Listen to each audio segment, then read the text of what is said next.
अगर भगवान ने इतना बड़ा ब्रह्मांड बनाया है तो उन्होंने हमें सिर्फ इस रेत के कण बराबर पृथ्वी पर रहने के लिए क्यों बनाया? या तो फिर उनको हमें जिज्ञासा भी छोटी देनी चाहिए थी, जिससे हम इतने बड़े ब्रह्मांड के बारे में सोचते ही ना। या फिर उनको हमें ब्रह्मांड में हर जगह जाने की छूट देनी चाहिए थी। अगर उनको इतना बड़ा ब्रह्मांड बनाना ही था तो आज हम या कोई भी सभ्यता कितना भी एडवांस क्यों ना हो, लेकिन लाइट स्पीड से नहीं चल सकते, अपने से किसी दूसरी सभ्यता तक नहीं पहुंच सकते, क्योंकि भगवान के बनाए नियमों के अनुसार ब्रह्मांड की सबसे तेज लाइट स्पीड से सिर्फ वही चल पाएगा जिसमें वजन का अस्तित्व ही ना हो। और फिर भगवान का दिमाग देखो, उन्होंने सोचा होगा कि अगर कोई सभ्यता अपना और अपने यान का वजन जीरो करने में सक्षम हो भी जाए तो उनको स्पेस में आगे बढ़ने के लिए एनर्जी तो चाहिए ही होगी। तो उन्होंने एनर्जी और मास एक ही कर दिया, यानी कि ऊर्जा और वजन दोनों एक ही हैं। मतलब वजन होगा तो लाइट स्पीड से नहीं चल सकते, और अगर वजन यानी ऊर्जा ना हुई तो भी नहीं चल सकते, क्योंकि बिना ऊर्जा के यान को नहीं चलाया जा सकेगा। और अगर यान चलाने के लिए ऊर्जा को साथ रखें तो क्योंकि ऊर्जा और वजन एक ही कर दिया तो लाइट स्पीड तक नहीं पहुंच पाएंगे। और महान फिजिसिस्ट अल्बर्ट आइंस्टाइन के अनुसार वजन वाली चीज लाइट स्पीड से इसीलिए नहीं चल सकती क्योंकि स्पीड के साथ वजन भी बढ़ता है।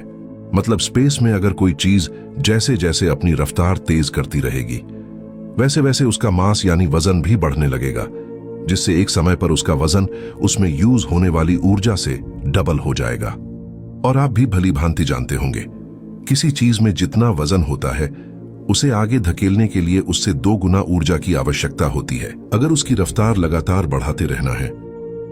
लेकिन अगर ऊर्जा उतनी ही रहे और वजन बढ़ता रहे तो एक समय पर वजन ज्यादा और उसे धकेलने के लिए ऊर्जा कम और खत्म हो जाएगी और यान लाइट स्पीड तक नहीं पहुंच पाएगा। इसीलिए अल्बर्ट आइंस्टाइन के अनुसार सिर्फ वही चीज लाइट स्पीड तक पहुंच पाएगी जिसका मास यानी वजन बिल्कुल ही जीरो हो, जिससे स्पीड बढ़ने के साथ वजन बढ़ेगा ही नहीं, क्योंकि वजन जीरो यानी है ही नहीं।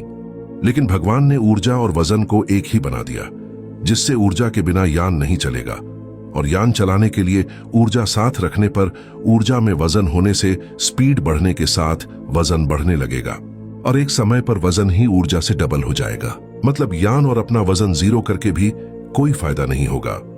इसीलिए अल्बर्ट आइंस्टाइन ने बाद में यह भी बोल दिया था कि बस लाइट स्पीड से चला ही नहीं जा सकता। और अब आप समझ ही सकते हैं, अगर भगवान को इतना बड़ा ब्रह्मांड बनाना ही था तो उनको हमें भी हर जगह जाने की छूट देनी चाहिए थी। किसी भी ऐसे नियम को नहीं बनाना चाहिए था जो हमें इतने बड़े ब्रह्मांड में कहीं भी जाने से रोक रहे हैं। या फिर इतना बड़ा ब्रह्मांड बनाने की ही आवश्यकता नहीं थी। और स्टीफन हॉकिंग ने तो भगवान के होने से ही इनकार कर दिया था कि कोई ब्रह्मांड और हमें बनाने वाला ऐसा कैसे कर सकता है। हालांकि मेरा किसी भी धर्म भगवान का अपमान करना आदि नहीं है। मेरा काम बस आप तक वो जानकारी पहुंचाना है जो विज्ञान द्वारा खोजी गई है।